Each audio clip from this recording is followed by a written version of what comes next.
Assalamualaikum warahmatullahi wabarakatuh. Selamat pagi. Semoga senantiasa sehat dan masih semangat.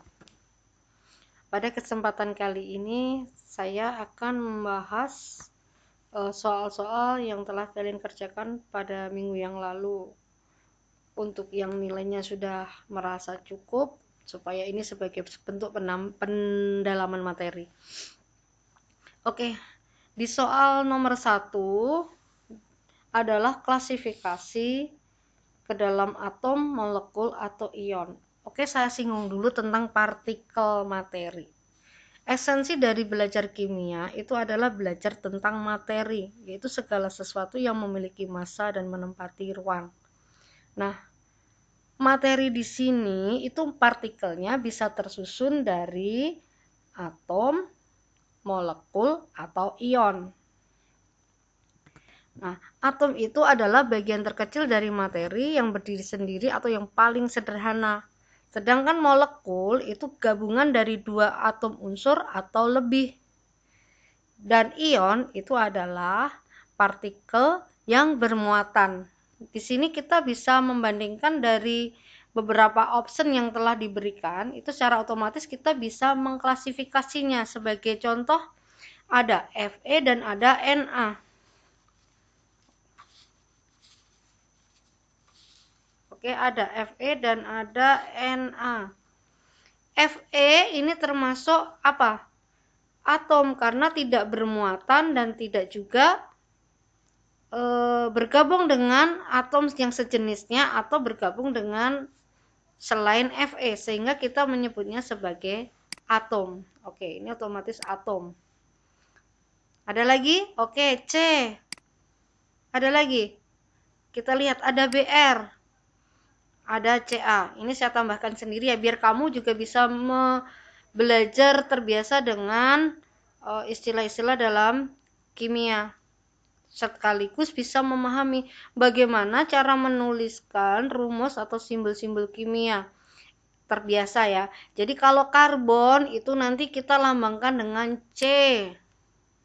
Sehingga kita cukup menuliskannya dengan satu huruf besar. Ini adalah atom Br. Kita menuliskan dengan dua huruf. Berarti huruf B besar dan R kecil ya. Ini adalah brom. Fe adalah besi. Oke. Ada lagi selain tadi? Oke, Ca tadi ya. Oke, Ca. Nah, bagaimana kalau ada tanda ini? Ada min, ada positif. Oke. Kamu perhatikan, ini artinya bahwa ini termasuk pada ion. Kita ketahui bahwasanya ion itu adalah partikel yang bermuatan. Muatannya apa? Kita lihat ada negatif dan ada positif. Otomatis ini adalah ion.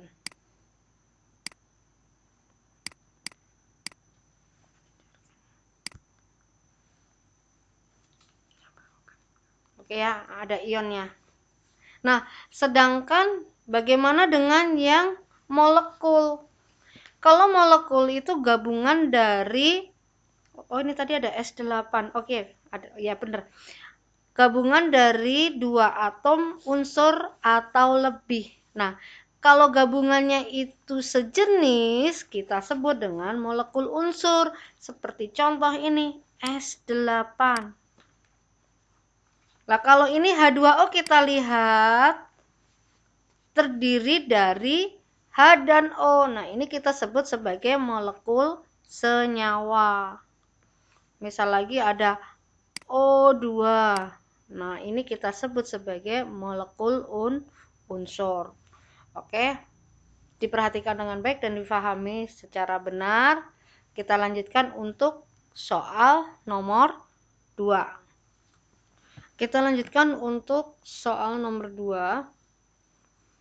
Memasangkan lambang unsur dengan nama unsur. Nah, ini kan ada yang baru lagi kan. Nah, di sini kita mesti lebih jeli lagi membedakan, soalnya membedakan mana yang karbon, mana misalkan kobalt. Ini jangan sampai keliru ya.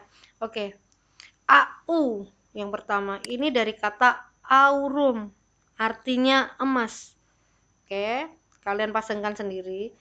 Al, perhatikan tulisannya aluminium. Ini bukan I ya, tapi Al. Ag dari argentum, artinya perak. C, karbon. Seandainya nih di sini saya tuliskan ada K, jangan pilih yang K, karena K itu adalah kalium.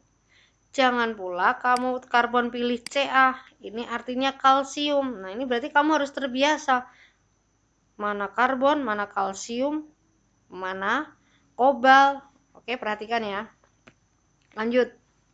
Jadi, aurum,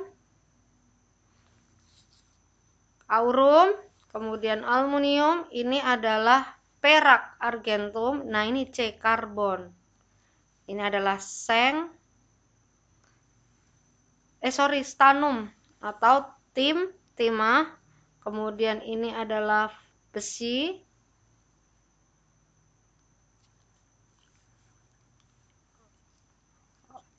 Oke, kemudian ini adalah nih seng yang saya maksud, zinc. Kemudian ada argon dan ada kobal.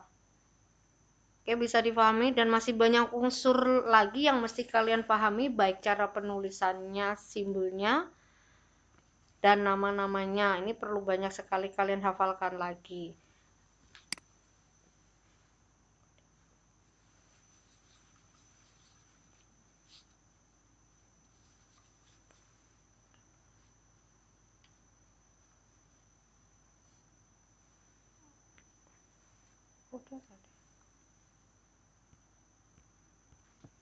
Oke, kita lanjutkan untuk soal nomor 3.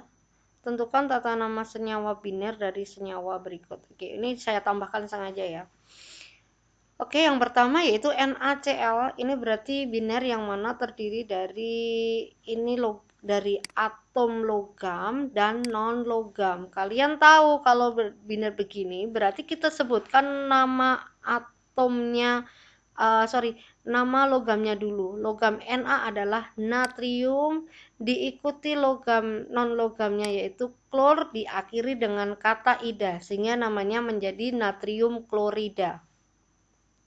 Kemudian ini FeCl3. Ini adalah besi klorida. KBr. Kita sebutkan juga logamnya dulu, diikuti non logamnya, diakhiri kata ida. K artinya kalium dan Br itu brom, diakhiri kata ida sehingga menjadi kalium bromida. Berikutnya ada Kf, sama kalium, F-nya ada fluor, diakhiri dengan kata ida menjadi kalium fluorida.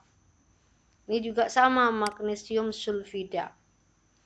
Selain biner dimungkinkan juga nanti ada yang poli atau banyak. Nah, ini berarti kita mesti mengklasifikasikan. Oh, ini yang logamnya, kemudian ini poliionnya. Nah, berarti ini kalau ini tidak diakhiri dengan kata ida, tetapi nama ionnya. Ini adalah CO3. CO3 ini adalah ion karbonat, sehingga namanya kalsium karbonat. Ada lagi misalkan asam sulfat atau hidrogen sulfat. Sebutkan hanya dulu hidrogen, baru ion sulfatnya. Nah, dalam ilmu kimia, terutama pada rumus kimia, itu adalah dari rumus kimia kita tahu unsur penyusun senyawa tersebut. Misalkan MgS. Perhatikan MgS. Artinya, senyawa magnesium sulfida ini tersusun dari magnesium dan sulfur. Berapa jumlah atomnya? Ini sebagaimana nanti yang kita bahas di nomor 4.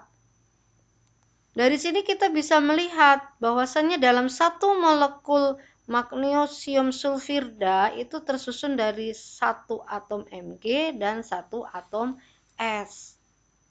Kalau FeCl3 gimana? 1 Fe, dan 3 atom Cl. Oke, kita bahas ke nomor berikut. Oke, di nomor yang terakhir yaitu menghitung. Perhatikan soalnya nih baik-baik ya. Tentukan jumlah atom masing-masing, bukan keseluruhan, tapi masing-masing dari penyusun senyawa tersebut. Artinya, pada C2H2 ini berarti atom C-nya berapa, hanya berapa. Memang keseluruhannya ada 4 atom penyusun C2H2. Nah, ini kita bisa kita di sini dituntutnya berapa atom C. Ini kita sebutkan jumlah atom C-nya ada 2 dan jumlah atom H-nya juga ada 2, sehingga totalnya ada 4. Pada CaCO3, nah ini perhatikan, berarti ini terdiri dari 3 atom penyusun, 3 jenis. Ada Ca, ada C, dan ada O. Berapa Ca-nya? 1, karena indeksnya tidak ada. Ingat Kak, indeks kemarin udah diajarkan. C-nya berapa? 1, dan O-nya adalah sejumlah 3. Pada C8, H18, berarti penyusun atom C-nya adalah 8, hanya 18. Sehingga keseluruhannya, kalau ditanyakan keseluruhan, ya 8 ditambah 18, yaitu 26. C3H6. Nah, ini berarti C-nya 3, hanya 6. NaCl 1, Cl-nya adalah 1. Ini kalau untuk masing-masingnya adalah 1 molekul.